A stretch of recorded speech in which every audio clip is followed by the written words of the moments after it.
in that last video when I scanned that control module that I got that on there, because that's the part we were going through that was bad, and that's his old one, and that was causing all the problems. So now we've got another one on there that we removed from another running 4.3.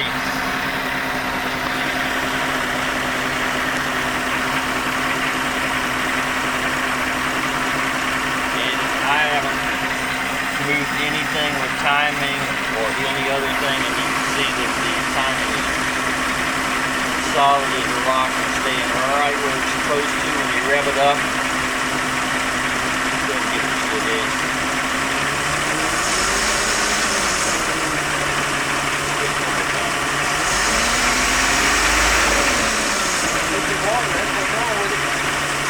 And then it comes back to where it's supposed to be.